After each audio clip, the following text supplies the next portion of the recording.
Hi friends, ఈరోజు ఒక మంచి వీడియోతో మీ ముందుకైతే వచ్చేసాను. సమ్మర్ స్పెషల్ అంటే పిండి వంటలే కాదు, సమ్మర్లో వచ్చే మల్లెపూలు, ఈ జాస్మిన్ అన్న మల్లెపూలన్న ఒకటే కదా. అయితే ఈ మల్లెపూల మాల కట్టడం మనలో చాలామందికి మాల కట్టడం రాదు, కొంతమందికే వస్తుంది. కానీ ఈ మల్లెపూల మాల కట్టడం చాలా ఈజీ అండ్ సింపుల్.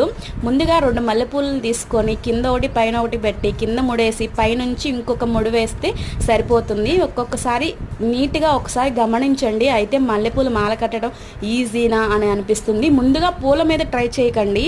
ముందుగా మల్లెపూల ఆకులు కానీ, సన్నజాజి ఆకులు కానీ, మందార పువ్వుల ఆకులు కానీ, ఇలా ఆకులతో ట్రై చేయండి. నేనైతే అలాగే ట్రై చేశాను. నేను మా అమ్మ దగ్గర అయితే నేర్చుకున్నాను మల్లెపూల మాల కట్టడం. మొత్తం ఇలా అన్ని పూలు మాల కట్టేసుకోవాలి. మా అమ్మ వాళ్ళ చెట్టున ఇన్ని పూలు అయితే పూసినాయి, 2 మూరలు అయితే పూలు అయితే వచ్చేసినాయి. Thank you for watching. Subscribe.